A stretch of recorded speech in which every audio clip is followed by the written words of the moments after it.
on fire every moment we live. It's a heart's desire. Dreams in the rear view, future's looking bright. Living for the hustle, shining through the night. Feel the beat drop, it's a rhythm in our soul. With every step we take, we're closer to our goal. Hello and welcome to another episode of Warrior Vetrepreneur Podcast. I'm your host, JJ Hardy. And again, the purpose of this podcast is literally just to inspire veterans who are going through transition to get out of their head and get back in the game. I want to do that by bringing great people who have done great things who are also veterans on here to show that it can be done. My guest today is De'Angello Wiggins. He's actually still on active duty, but he's out there killing it, doing things like writing this book. But I'm not going to steal his thunder. I'm going to let him go into that. But he's also a warrant officer in the Army doing the same stuff that I used to do, which is just losing your mind and doing a bunch of glorified cat herding every day. But anyway, De'Angello, how you doing today, buddy? How are you doing? I want to thank you for letting me come on here and be on your platform. Thank you so much. Oh, man, of course. And, this day is this 30 minutes that we have here today is all about you. So thank you for coming on here and sharing your book, sharing your story, and just sharing what you've done so that other people can be inspired by what you've done. So if you don't mind, would you be willing to give us a little bit of background on yourself and maybe get to a little bit about Wednesday? Yes, I most certainly shall. So, born and raised in one of the greatest states in the Union, Virginia. I come from humble beginnings. I'm a country boy at heart. I joined the United States Army in 2007, August 2007. So it has been a glorious 17 years. I have been across the globe. I have been to Afghanistan. I've been to Kuwait. I've been to Korea. I've been to Croatia, Germany, all over the United States. And I've had the opportunity to serve with great people like yourself in this crazy world we call the United States Army. At this point right now, I am a mobility officer, but I don't really think I'm doing such big mobility officer things like I was at the brigade.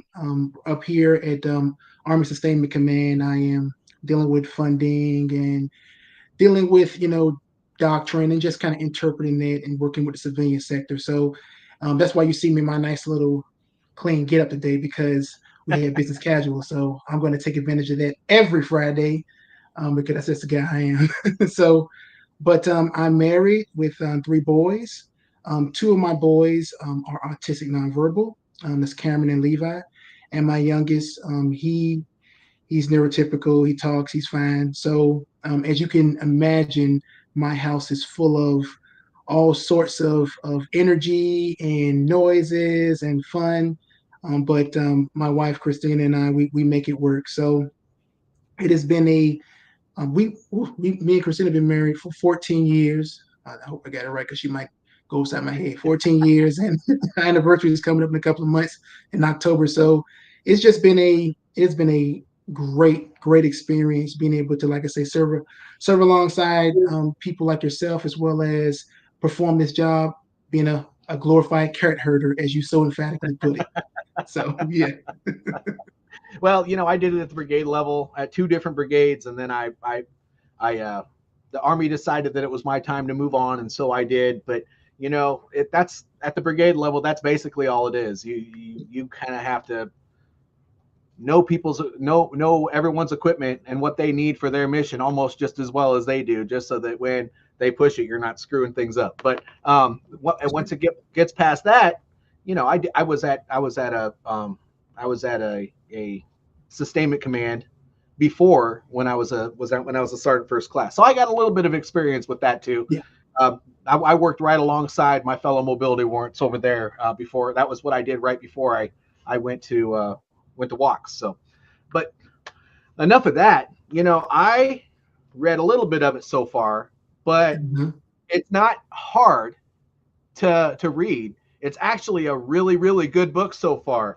I just got it in the mail within the last couple of days, so I really haven't gotten too deep into it as far as I could in the last couple of days. But tell us about Wednesday. But don't just tell us about Wednesday, if you wouldn't mind, De'Angello. Tell us about why you became an author, the process I mean, I know how busy the military is. So you had to find time while you were on active duty to write this book. And now I see stuff on social media all the time about how you are going out and marketing this. You're doing book signings, you're promoting your book. I mean, how in the heck do you have time to do this? And why did you choose to do this while you were still on active duty?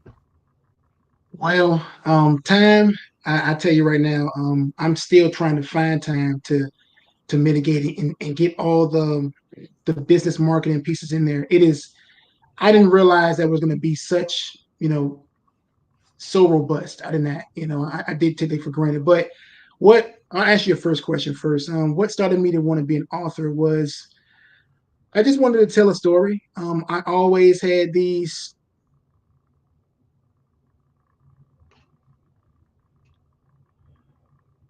Oh, looks like he might have lost his signal.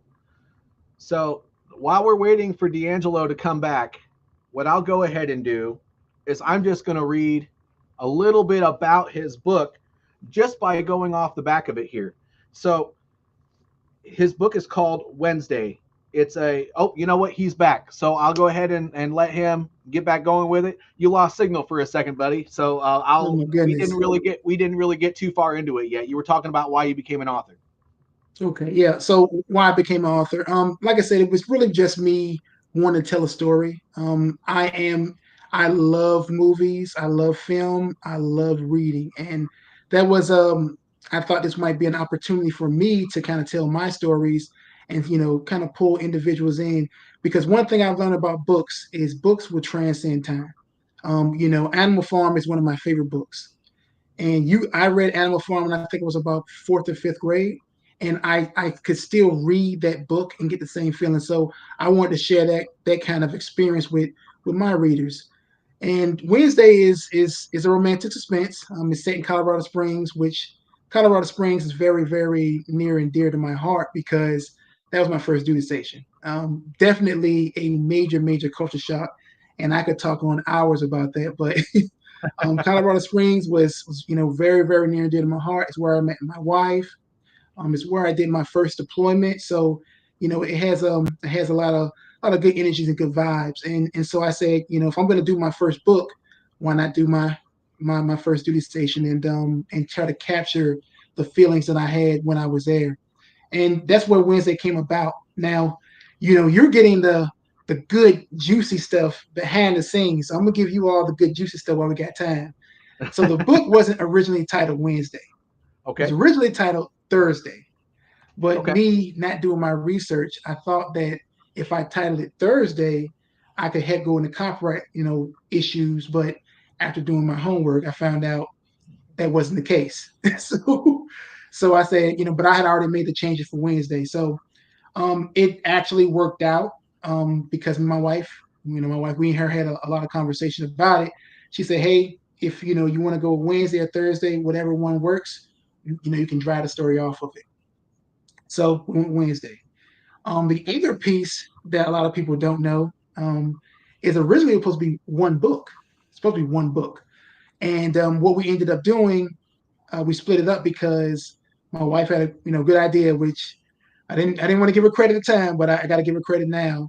She You should. said that if you split That's the smart. book up, if you split the book up, you'll be able to release that this portion Wednesday a little earlier than the entire book because I was looking at around 800 to 900 pages for the actual book itself.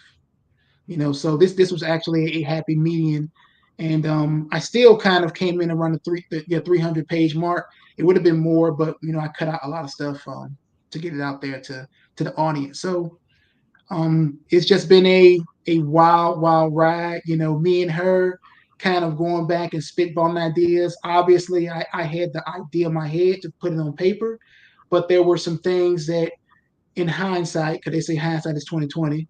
In hindsight, she definitely helped out a great deal.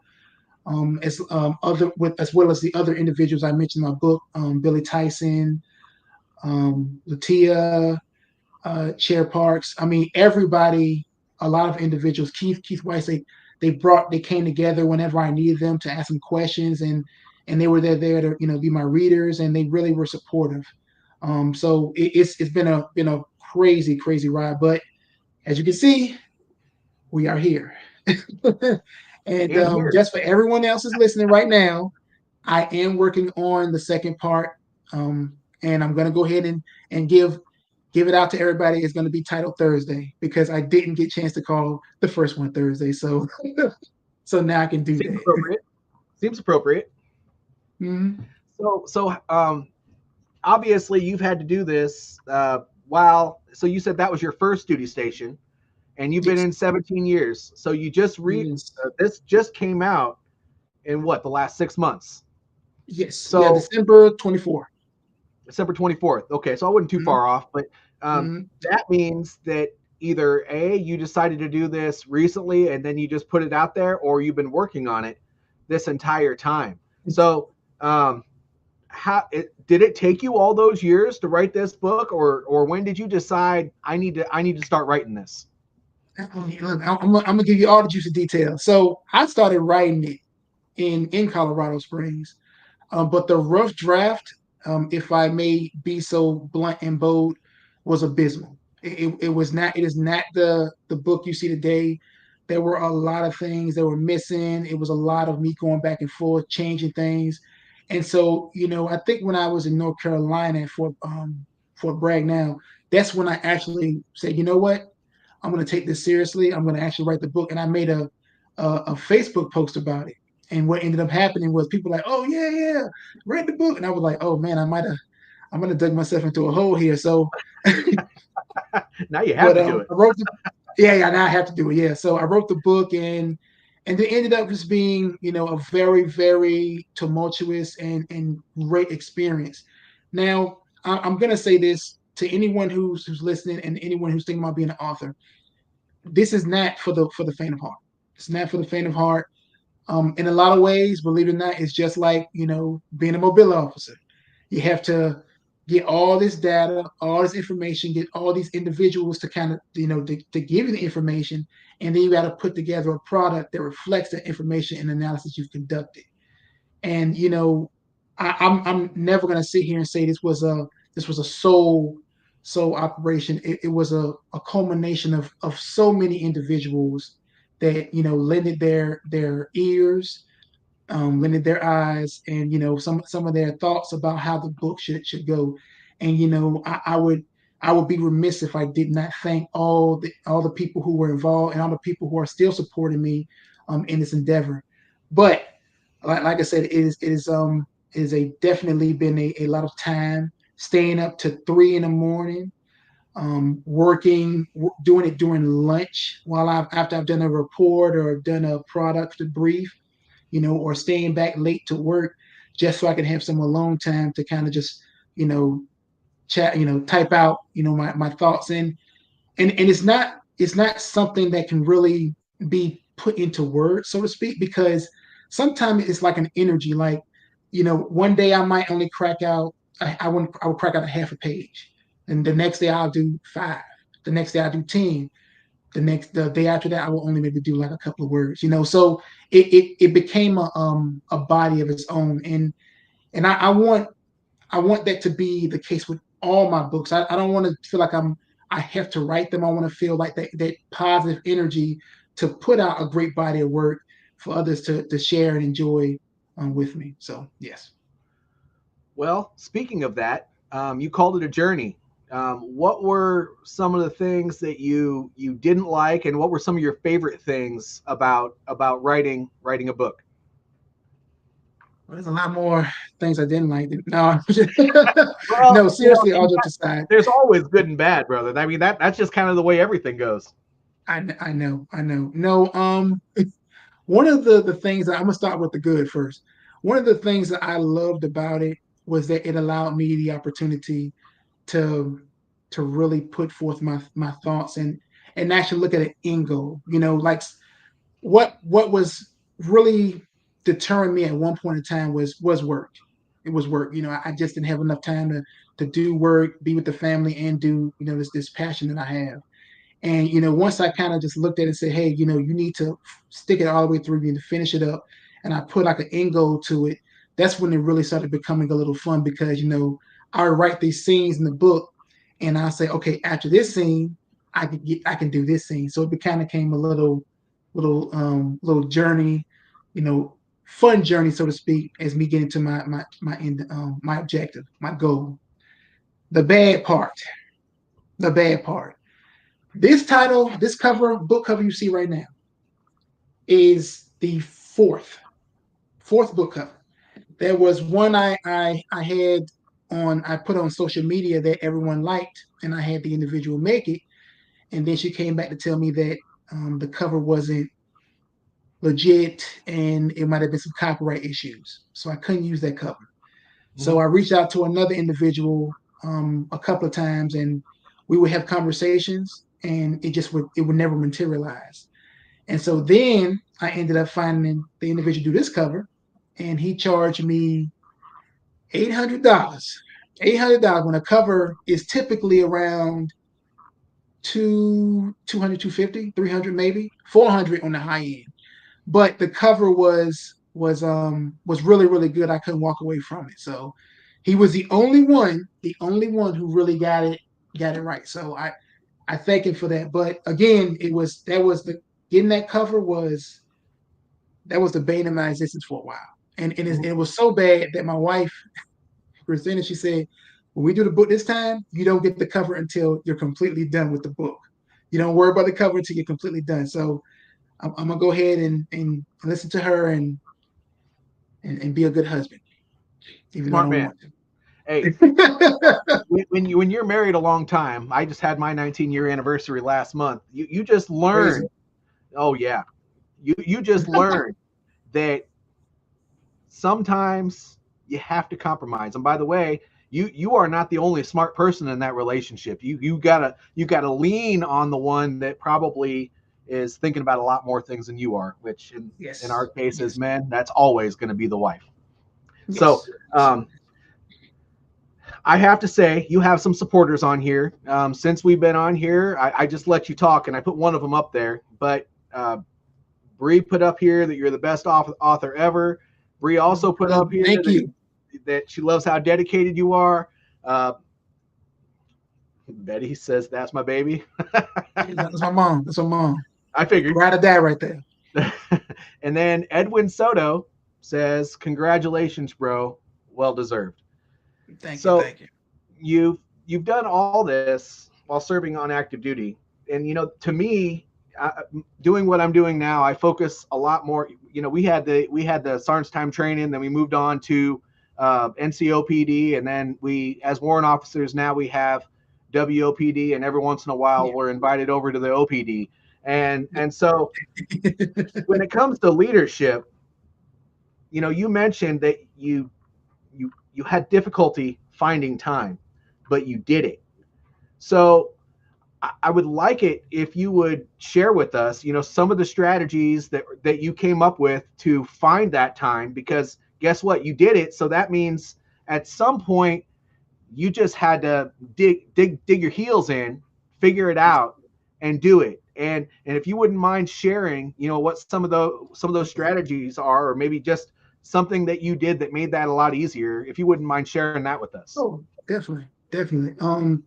As you know, leadership is a big piece of the Army. Hands down, whether you're NCO, warrant officer, or an officer. And what I had to do as far as being a holistic leader, I had, like I said, I had to dig my heels in and carve out time. But there's some things, there's some prerequisites before doing it. And one thing I always say when it comes to carving out time, because I'm taking away time from somebody else. So I may be taking away time from the Army, I may be taking time from my family. And I made it my business to say, hey, family, work first. That comes first. Your passion, that's never going to go away. That fire inside of you is never going to go away. So you just have to, kind of work around it. And that's where coming in with, 03 and 02 and 12 o'clock and during lunch breaks, where that actual little time I had, that I said, okay, I have this time available, so I might as well exploit that opportunity and just get a little typing in. Another thing that I would say that plays a part with leadership is being able to have strong subordinates to empower. All right. So being here at this location, I'll be remiss if I didn't shout him out. Um, Mr. Alante Washington, he's in Walks now. He was able to really help me with the onboarding process at ASC, because when I got there, I was kind of knee deep. I was about 80% complete with the book, maybe 85. And that last 15 to 20% was really itching at me. But I have a job to do and I have a family to take care of. So, during all that time, the last couple of years, he made things a lot easier for me to kind of, hey, he's teaching me doing this, and then I have a little time during lunch to kind of get my mind right, do a little typing, and then go back and get back in the trenches in the fight. So I would say, obviously, time management, empowering the subordinates that are under you so you can have that time. Because in reality, we're supervisors. We are. We get the information we need. We create our little product, and then we distribute the information. In his situation, he was the he was a supervisor, and I was getting all the information, and I was taking my notes down. But once I understood and got the process of the ball rolling, we had like a little battle rhythm, and we were able to move forward. And the last piece, as far as leadership goes, and again, this is just from my perspective, um, family. All right. And when I say family, I don't always just mean blood. I mean, those distant relatives you have, that your army brothers and sisters. As a good leader, you have to be able to follow orders. So a lot of times, I would whenever I hit a wall, Bill Tyson would get in contact with me, talk to my mom, talk to my in-laws, talk to all my friends, my support system. And, they were, even though some of the stuff they were telling me, sometimes it was just, it wasn't always the best thing to hear. You're like, hey, you need to finish the book. What are you doing?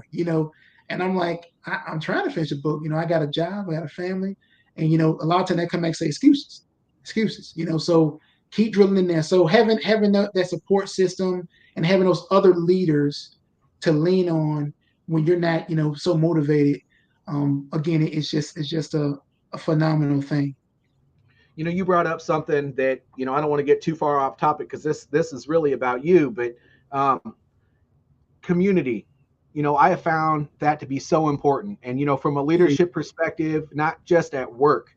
You mentioned your family.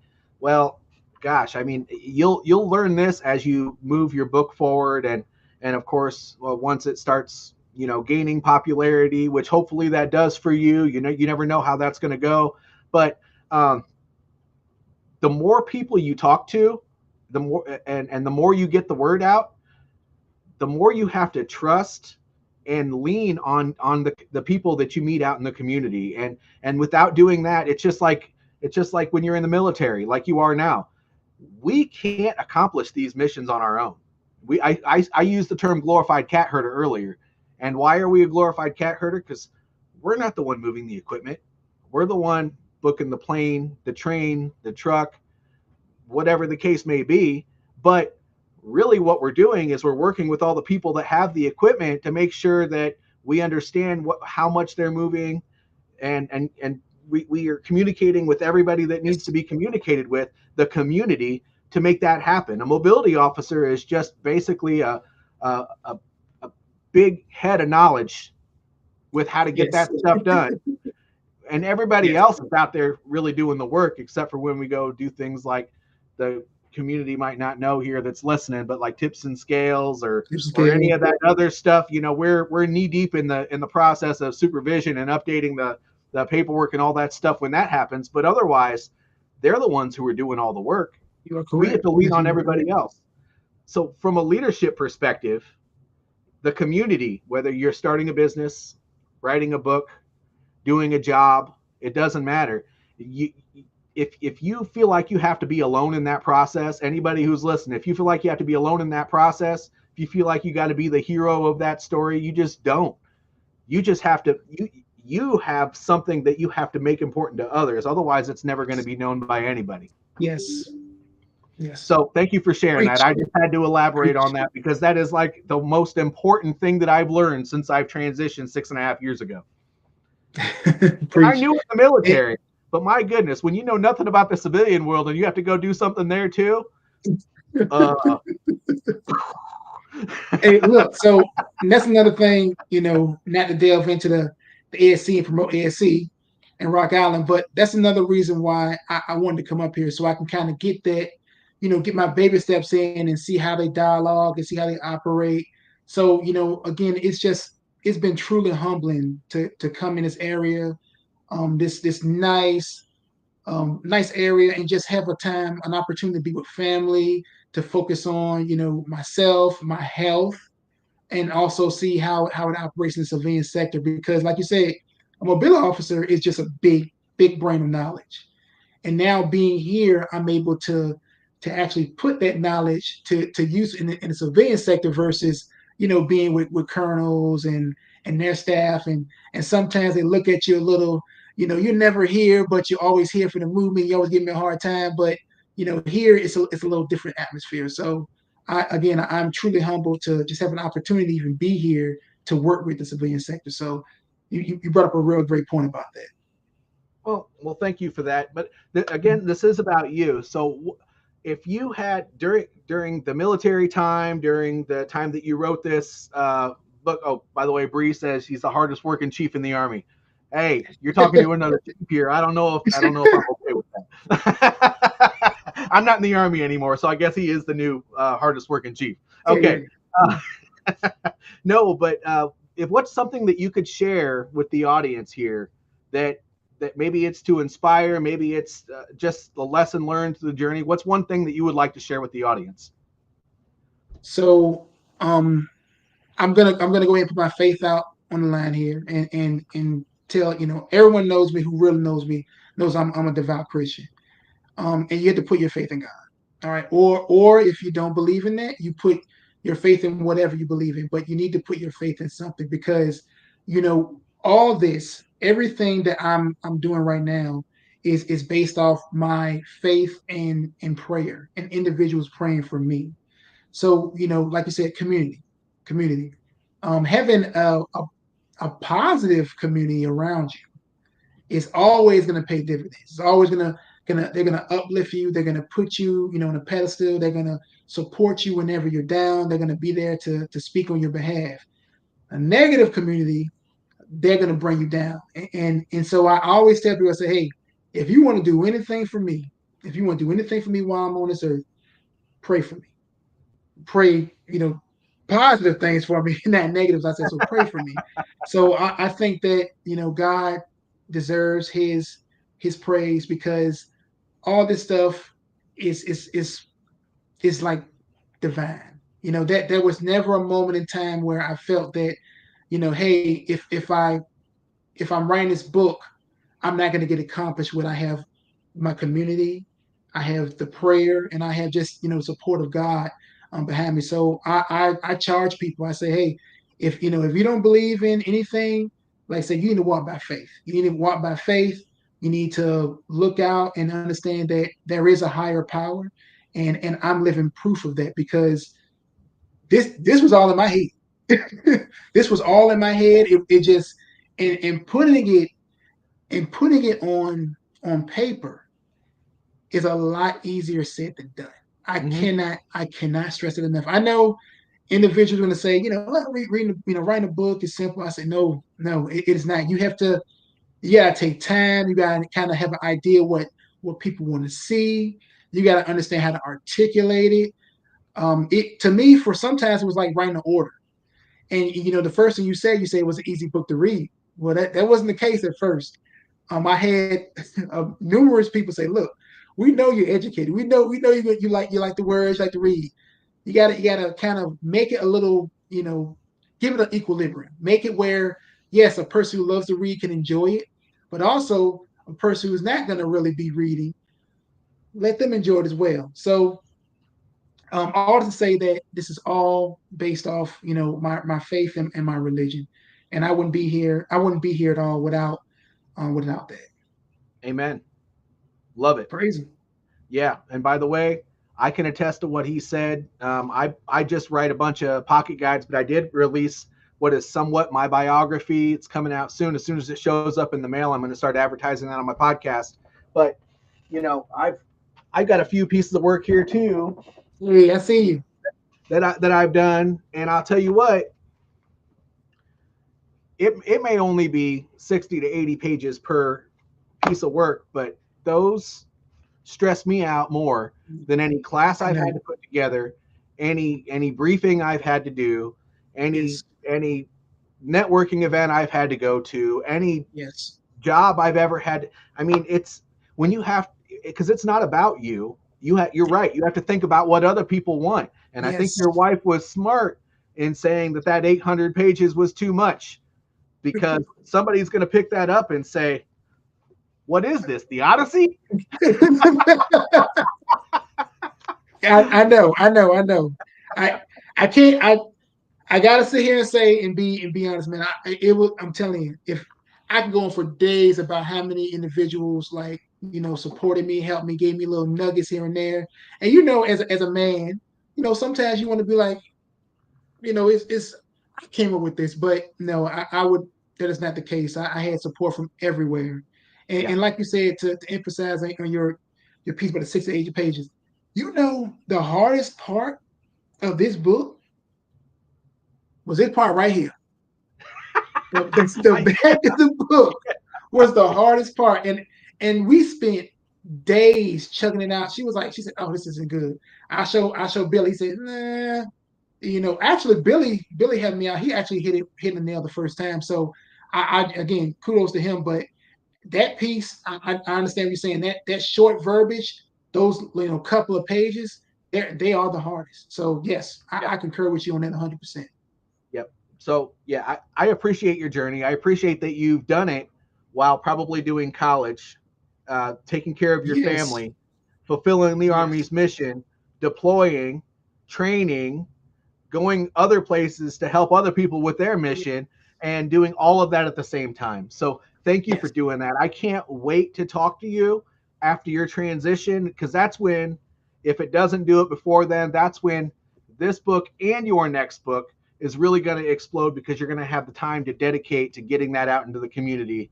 And it's going to give you a new sense of purpose. And I can't wait to hear about that. So I'm praying that my podcast lasts that long, which I know it will. But if it does, I'm going to bring, I really want to bring you back on to tell that part of your story.